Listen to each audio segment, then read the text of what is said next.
If you were a kid in the 1970s, there's a specific kind of silence you still recognize.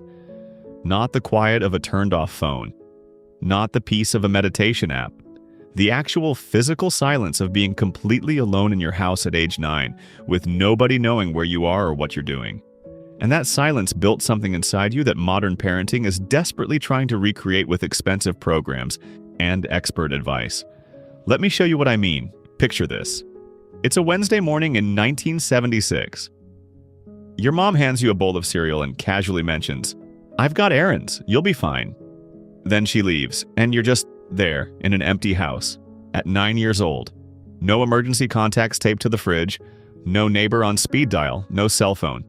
Not even a detailed list of instructions. Just you, eyeing on the TV with 3 channels, and the understanding that if something goes wrong, you'll handle it. Now here's the part that blows people's minds today. This wasn't considered risky parenting, this was just Wednesday.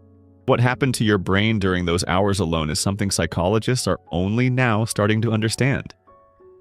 You had to entertain yourself with nothing. And I mean nothing. No apps, no videos, no games that lit up and made noise. You'd sit on the floor and play with the same 5 action figures for 3 hours, creating entire storylines in your head. You'd talk to yourself. You'd build cities out of couch cushions. You'd stare out the window and make up stories about the people walking by. Your brain was doing something crucial during those moments. It was learning to generate its own stimulation, to create from absolute zero. Kids today have brains that are on fire with constant input. Yours learned to burn slow and steady, fueling itself. But let's jump to Saturday morning, 6 a.m. You wake up, pour yourself a bowl of sugar cereal, and park yourself 2 feet from the television. Cartoons until noon. And your parents? Still asleep. Nobody monitoring your screen time? Nobody curating your content? Nobody explaining the messaging or checking if it's age appropriate? You just watched, absorbed, processed it yourself. And here's what's wild. You turned out fine. Better than fine, actually. Because you learned something that's almost extinct now. How to interpret the world without someone translating it for you? You saw something confusing on TV? You sat with that confusion. You worked it out in your head, asked a friend later, or just let it remain a mystery until you were older, and it suddenly made sense. Your brain built its own meaning-making system because it had to. Now let's talk about what happened after those cartoons ended. It's 12:30 p.m. You're bored. Deeply, painfully bored. You walk to your mom and say it out loud. "I'm bored." She doesn't even look up. Then go outside. So you do. You grab your bike and just leave. No destination, no plan, no adult supervision. You ride until you see some kids playing in a yard. You ask if you can join. Sometimes they say yes. Sometimes they say no. You deal with either answer and move on. This is where something important was happening that nobody talks about. You were learning rejection in real time. Not the filtered, carefully worded rejection of a text message. The raw, immediate, face-to-face version. And you learned that it doesn't actually kill you. You learned to read a room instantly. To know if you were welcome or if you should keep moving. To sense tension before anyone said a word. To understand that social dynamics shift fast and you need to stay alert. This created what researchers now call emotional agility. The ability to move through uncomfortable feelings without getting stuck in them. But let's talk about what happened when you did find those kids to play with. You'd spend the next 6 hours building a fort in the woods. No adults around to say, "Be careful with that stick," or "Maybe don't climb so high," or "Let's make sure everyone gets a turn." You worked it out yourselves. Someone tried to take over. You argued. Someone got bossy. You pushed back or walked away. Someone got hurt. You figured out what to do without calling for backup. Here's what that created. A generation of people who negotiate conflict without needing a mediator. You learned that disagreements don't require intervention, that people can be mad at you and you'll survive, that friendships can have friction without ending. Most importantly, you learned that you have agency in social situations. You're not a victim waiting for someone to rescue you. You're a player who can move, adjust, and respond.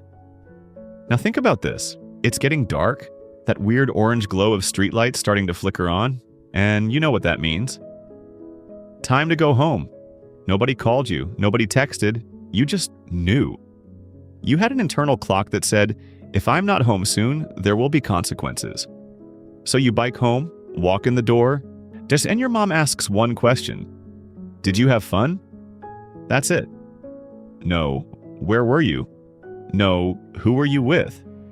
No GPS tracking showing she watched your every move. Just trust. Simple, unspoken trust. And that trust did something powerful. It told you that you were capable, that you could be loose in the world and make good decisions, that you were competent enough to manage your own safety. When someone trusts you like that as a kid, you rise to meet it. You become the person they believe you already are. But here's where it gets interesting. Your parents weren't just trusting you for fun.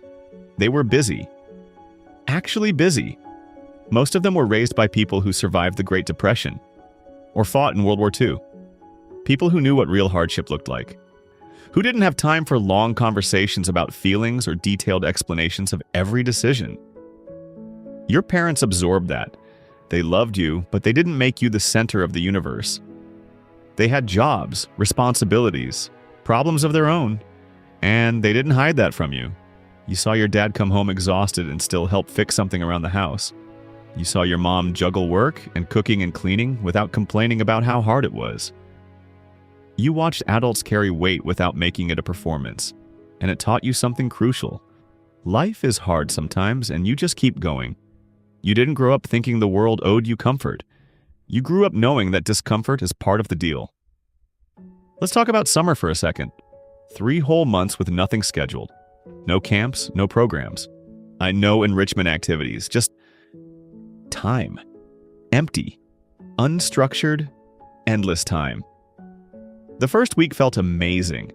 The second week, you started getting restless. By week 3, you were so bored you could scream. And then something magical happened. You created something. You and your friends invented a game that made no sense to anyone else. You built something elaborate out of junk you found. You started a business selling lemonade or washing cars. You taught yourself to do something new just because you had time to fail at it over and over. Modern kids have every minute scheduled because parents are terrified of this exact boredom. But that boredom was the birthplace of creativity. Your brain needed that empty space to stretch out and make something from nothing. Here's another thing nobody prepared you for. Failure. Real, unpadded, public failure. You tried out for the team and didn't make it. The list went up on the wall and your name wasn't on it. Everyone saw. You walked home feeling like your chest was caving in, and your parents said, "That's tough. What are you going to do differently next time?" Not, "The coach is an idiot." Not, "You're still amazing." Just acknowledgement and a push toward problem solving. You learned that failure is information, not identity. That you can want something badly and not get it and still be okay. That disappointment is temporary. This created people who can take professional rejection, romantic heartbreak, and life setbacks without completely falling apart. Because you learned early, you're tougher than your worst day. One more thing. Let's talk about fear. You did things that would give modern parents a heart attack. You climbed onto the roof. You jumped your bike off homemade ramps. You explored abandoned buildings. You swam in places without lifeguards. And yes, sometimes it went wrong. You got hurt. You scraped yourself up. Maybe broke something. But you learned your own limits through direct experience. You discovered exactly how far you could push before things got dangerous. You developed an internal calibration system for risk that can't be taught in a classroom. You weren't reckless, you were experimental, and that experimentation taught you where the real edges were. People from the 70s have this weird relationship with fear. They respect it, but they don't let it run the show. Because they learned early that most scary things aren't actually dangerous. They just look that way from the outside. So here's what all of this created. A generation of people who can sit in silence without anxiety, who can solve problems without immediately reaching for help, who can handle failure without therapy, who can take risks without panicking, who can be alone without being lonely. Not because they're superhuman, but because they practiced these things thousands of times before they turned 12.